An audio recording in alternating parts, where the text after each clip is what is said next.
Listen. So John Krasinski's made another movie about families that he can actually take his family to this time, since he literally based it off of his kids' own imaginary friends. And while I know that it's pretty much Foster's home with a character even named Blue, it is kind of like a flip on Toy Story, where it's all these ifs who are trying to get adopted by new kids after their original friends have outgrown them. And even though I was not anticipating this movie because I thought they were overplaying the trailers, it just looked alright. Man, I'm gonna be honest, I was surprised that I liked it. It's like those throwback movies that you grow up with as a kid, only to like check up on them later when you're older, and you see that the Rotten Tomatoes just like completely trashed it. But I have no nostalgia for this one. I thought it was adorable. Does the logic make any sense? Nah. Is it the most inventive designs?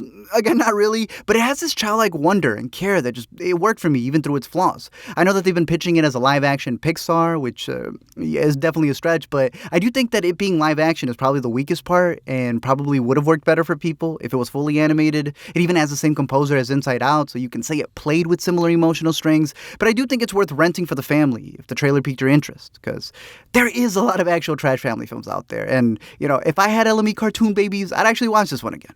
But at home, because those theater prices are way too much for even me to sketch up for myself. That said, it does have this pretty wild third act turn that you can see coming probably, but once it hits, it makes you go, okay, then wait a minute, then and then it gets weird again. So with a full spoiler warning, let me explain. All right, let's just roll the footage, shall we? So the movie follows 12-year-old Bea, played by Cailey Fleming, who I know as Judas from The Walking Dead, so it was nice to see that she was going to be in something more lighthearted here, where her mother died of cancer. Now her father's having heart surgery in the same exact hospital. That's why she's moved in with her grandma, where she finds her mom's old camcorder that not only unlocks old memories, but has her start seeing these creatures out of like Monsters, Inc. We say if. Get it? Imaginary? Friend? But also what if? After following them one night, she gets spooked and faints, leaving her to wake up in Ryan Reynolds' embassy, and it's pretty much like a rehab center for ifs. Cal's the one helping them find new kids after their originals have left them, like Blue here. He's voiced by Steve Carrell, which makes it a really cool reunion for them since they obviously worked together on Some Good News. I like your sign. Thank you very much. My daughters did it, by the way. So all filmed from his home office. But Blue's kid Jeremy grew up in the 80s, so he's been searching for a kid ever since and just getting denied and denied, but Grimace shakes it off and keeps going. And Steve's pretty funny in it, because I swear he swears secretly if you listen closely, because it's the same way that the Minions do it, where it's like happening in the background, and this man's like despicably good at it. Don't do this, okay? Blue. I swear to God, I will never speak to you again as long as I live. Do this, please. Miss Mother... They end up heading over to Coney Island along with Blossom, who's this cartoon butterfly person from the 60s, and they all go underneath the merry-go-round to reveal a nursing home for ifs. Like, it's practically an asylum. They've got "You Are Real" posters in the background to help with their self-esteem. They've got lessons for imaginary pig Latin, and then they got the most stacked cast to voice all these characters. I put them all up on a wall, and I truly just said, Dreamcast, who would I want? And I said, if you want to do it, great. I've never had quicker yeses in my life. And everybody said yes. Everyone said yes. So you didn't go through the agents. Well, No. You are John Krasinski. Are you aware? I didn't know I had that juice. They've got a bunch of actors playing the ifs to kids who are named after them, which I thought was pretty cute. He's got George Clooney voicing a spaceman that's supposed to be his character in Gravity if he was still floating. But I thought it was a cool cameo because he was the first to push John into being a director. And now he's got him doing a voice alongside the producer since his first movie. He's also got Christopher Maloney as an imaginary SVU detective. There's Key, who in my opinion could voice anything. Bradley Cooper's so humble he came in to voice a cool glass of water. Hey! Okay, you saw this. This is my life in a nutshell, okay? Richard Jenkins voices the wooden version of himself that's also from Illinois.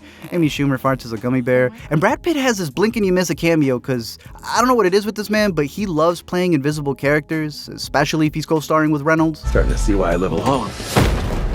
Keith! What kind of a kid creates an invisible if? Mr. Brad Pitt plays Keith, and he's an up-and-comer that I imagine good things for, and I just feel great that I was able to give him his first job. I swear to you, he doesn't even have lines. Then, of course, they cast their wives. This is just so exciting. John put his wife Emily Blunt as a unicorn, and Blake helped Mr. Lively by voicing a cat who's getting over their fear of water. And I didn't realize that people were they're a lot. They were breaking down this movie, wondering if Nora was their fourth kid's name since that's who's mentioned for that character's if. If you tell us the name of your fourth child, which I know you won't do, but Taylor Swift keeps dropping it into lyrics, so... We're going to have to wait for another song? Is the fourth child's name, the baby's name, anywhere on the new record. We always wait for Taylor to tell us what the child's name is. B then meets Louis the teddy bear who runs the home, voiced by Louis Gossett Jr. And don't lie, I was a little worried that it was going to be like a Lotso twist, but luckily he ends up not being evil. Instead, he encourages her to reinvent the entire place with her imagination, leaving Cal to hop out of portraits like he's Super Mario. So does this make us partners? Let's not get ahead of ourselves, shall we? Keith! B then tries to help out this kid named Benjamin from the hospital since he's always alone, and I like how they cast Alan in the easiest role after all the walking he had to do in Minari, but she's trying to pair him with an if because this boy has no TV, no iPad, and clearly no imagination because even after all the auditions, he doesn't see any of them. And somehow she can see all of them. Louis then pitches her the idea of reuniting ifs with their original kids instead of trying to go out and find new ones. I can help you. How? 'Cause I'm a kid. You are the chosen one. Nope. Let's not give her a complex. She then takes his advice and uses music to trigger her grandma's memory when she finds out that Blossom is actually her if. I'm surprised it wasn't obvious. And I like that notion of music unlocking your memories because for me, I personally always connect places to whatever songs I was listening to while I was there. And hearing that John did the same thing with the songs that he chose for this movie, I thought was special. We listened to Tina Turner a lot, and I remembered vividly dancing in the kitchen with my mom.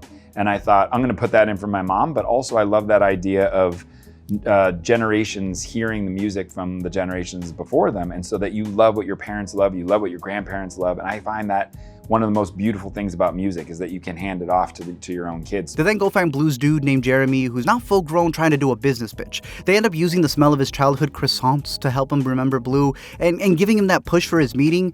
And the fact that they didn't go the corny route of having a full grown man talking to like Sully outside of a corporate office, but instead this like feeling that came over him, this flashback that brought back that confidence, it worked for me. It snuck up on me. I know I've been talking a lot about how I made the movie for my kids, but the truth is, halfway through the process, I went, oh my God, am I making this for me? That then gets cut short the moment that she goes home and learns that her dad's surgery just didn't go well, and so she runs to Cal for comfort, almost as if. But for whatever reason, they let her in right into the room after the surgery, with her having her monologue about why she pushed away and rushed to grow up because she was afraid to get hurt again after losing her mom. And I thought it was a very touching moment, but my heart did skip a beat the moment she went in to hug him and went straight for the chest all tight.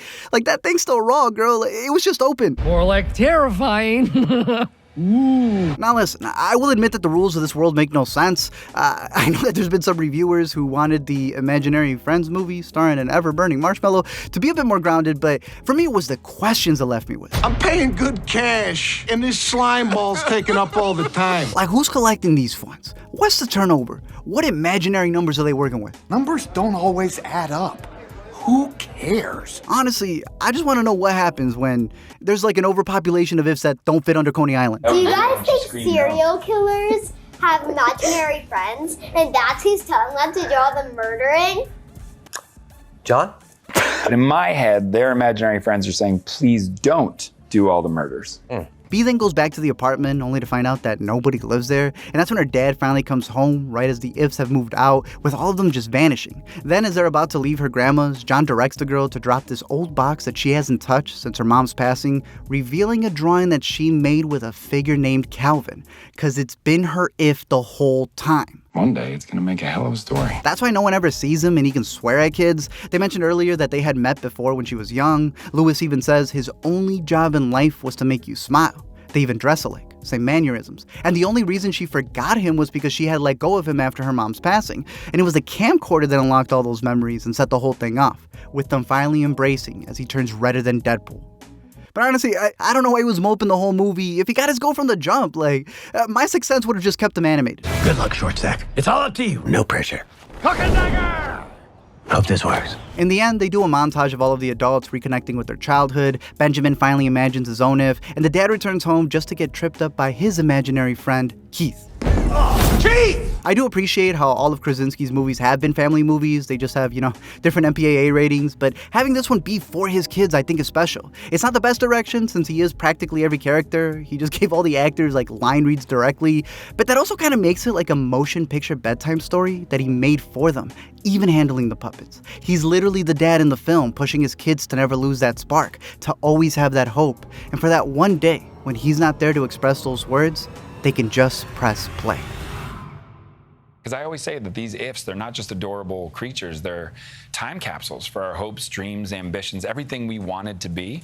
You can still tap into that every single day. Thank you all for checking out this video. I'm curious to know your thoughts down below in the comment section. My outro question is, what's that childhood movie that you think is underrated? Like, you would stand by it even though you look it up online and it's completely trash. Because I remember loving Casper. Like, I would watch that all the time. And then I checked the score for it one day, and it was rotten to death. Ebert knew the truth, though. And it's not even to bash critics, because I looked up Rugrats in Paris, and the critics knew what was up with that, and it was the audience who was wrong. Roger was right again, but I still have a copy of that bad boy in my orange box, you know, on film. Finally, do you have an imaginary friend? I think Sam might have directed this movie, to be honest. I don't think I had anything to do with it. Again, I do think that Ryan's only human because it like helps with the twist, but in collecting footage, I did notice all the times that the drawing was coming up, which you see in the movie, but what I didn't notice the first time was this picture here with the mom. When she was around, they actually went to Coney Island, and Calvin is supposed to be based off the balloon guy who was in that memory, so you know what?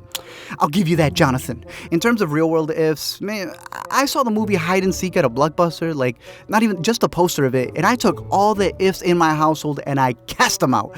But if I had to pick one from the movie, it'd probably be Bill Hader's A Banana. Not gonna ask you again. Put some pants on. You're freaking everyone out. Pants. I know it's not gonna be a classic, but I do like the shifts that Krasinski's taken as a director, and I know that we haven't seen his best yet, but I also like the behind the scenes because while it doesn't make a movie, I do think it proves how much they cared about the project.